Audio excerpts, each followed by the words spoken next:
ప్రస్తుతం రాష్ట్రంలో నెలకొన్న యూరియా కొరతలపై మంత్రుల చౌకబారు వ్యాఖ్యలపై బీఆర్ఎస్ రాష్ట్ర నాయకులు ఏనుగుల రాకేష్ రెడ్డి తీవ్రంగా స్పందించారు.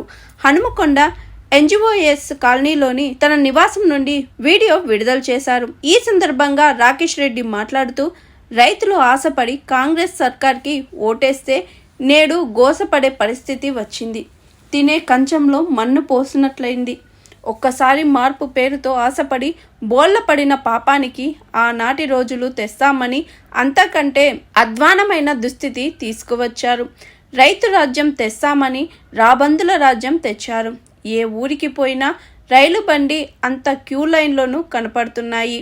ఆ ఫోటోలు బయటకు వస్తే వాళ్ళు రైతులు కాదు అని వాళ్ళను అవమానిస్తున్నారు ఈ కాంగ్రెస్ సర్కార్ అని మండిపడ్డారు ఏనుగుల రాకేష్ రెడ్డి. రైతులు ఆశపడి కాంగ్రెస్ పార్టీకి ఓటేస్తే ఈరోజు గోసపడే పరిస్థితి వచ్చింది. తినే కంచంలో మన్ను పోసుకున్నట్టే. ఏ ఊరికి పోయినా, ఏ పిఎస్ఎస్ సెంటర్కి పోయినా రైలు బండి అంత క్యూ కనబడుతున్నది. గంటల కొద్దీ రైతులు క్యూ లైన్లో పడిగాపులు కాసి సొమ్మసిల్లి పడిపోతున్నారు, గాయాల పాలవుతున్నారు. అక్కడ గంటల కొద్దీ నిలబడలేక చెప్పులు పెడుతున్నారు, ఆధార్ కార్డులు పెడుతున్నారు, పట్టా పాస్బుక్లు పెడుతున్నారు. ఈ ఫోటోలు వీడియోలన్నీ సోషల్ మీడియాలో వైరల్ అవుతుంటే ఇవి ఏఐ జనరేటెడ్ ఫోటోలని, ఏఐ జనరేటెడ్ వీడియోలని, వాళ్ళు రైతులే కాదని ఈరోజు కాంగ్రెస్ పార్టీ నాయకులు, మంత్రులు ఈరోజు రైతులను అవమానిస్తున్నారు. అసలు మీకేమైనా బుద్ధి ఉందా? ఏ ఊరికి పోయినా ఈరోజు క్యూ లైన్లు కనబడుతుంటే అవి ఏఐ జనరేటెడ్ వీడియోలు అంటారు, ఫోటోలు అంటారు. మీరు ఏలో కొట్టి చూడండి. భారతదేశంలో ఎక్కడ యూరియా కొరత ఉంది అని అంటే తెలంగాణలో ఉన్నదని చెప్పి ఏఐ చెప్తున్నది. అది తెలుసుకోకుండా వాళ్ళు రైతులు గారు ఏఐ జనరేటెడ్ ఫొటోసు. ఆకలితోనైనా తెలంగాణ రైతు చావడానికి సిద్ధంగా ఉంటాడు తప్ప ఆత్మగౌరవాన్ని మాత్రం చంపుకొని బతకలేడు. ఇది గుర్తుపెట్టుకోవాలి. రైతు బజారుకి ఎక్కేది యూరియా బస్తా కోసం కాదు, వ్యవసాయాన్ని బతికించడం కోసం, తన బతుకు తెరువును కాపాడుకోవడం కోసం, నలుగురిని బతికించడం కోసం.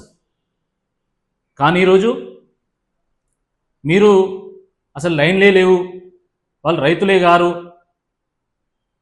అని మాట్లాడడం ఏదైతుందో ఇది మీ చేతగాని తనానికి, మీ దిక్కుమాలిన పాలనకు, మీ బాధ్యత రాహిత్యానికి ఒక నిదర్శనం అని చెప్పి ఈ సందర్భంగా గుర్తు చేస్తుంది.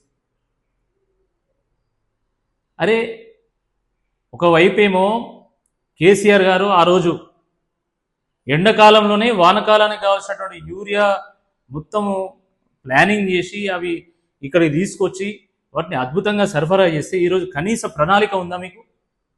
కనీసం ఆలోచించిందా? ఇక పైగా మళ్ళీ ఈ కొరత బీఆర్ఎస్ పార్టీ వాళ్ళ వల్లనే వచ్చిందని మాట్లాడతారు. ఏ గూటి పక్షికి ఆ గూటి వార్తలు అన్నట్టు కేసీఆర్ గారు వారు రైతు కాబట్టి స్వతహాగా వారు పొలాలకు కావాల్సినటువంటి నీళ్ల గురించి, విత్తనాల గురించి, ఎరువుల గురించి, పెట్టుబడి గురించి ఆలోచించేటువంటి వాడు, అన్ని సమయానికి అందేటి.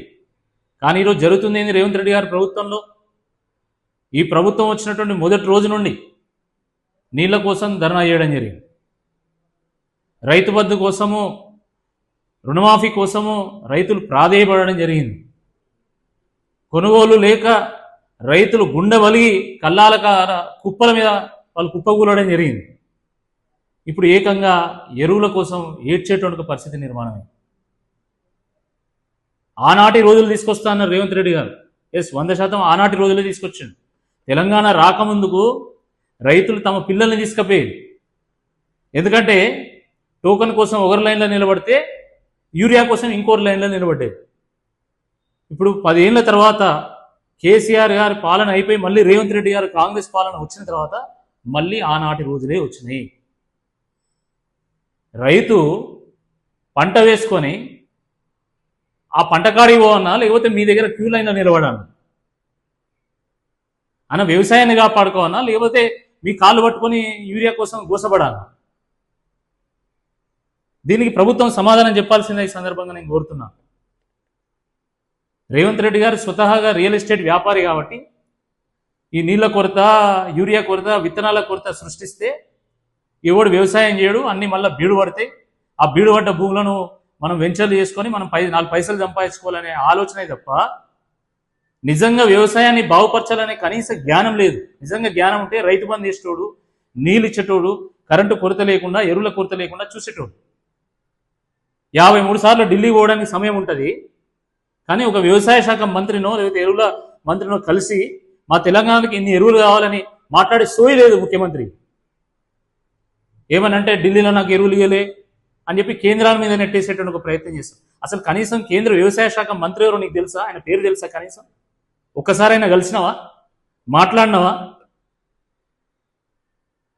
కేంద్రం నిర్లక్ష్యం అయితే మరి కేసీఆర్ గారి హయాంలో 10 ఏళ్లలో మరి యూరియా కొరత ఎందుకు లేదు తెలంగాణ? నువ్వు వచ్చినాక ఎందుకు కొరత ఉన్నది?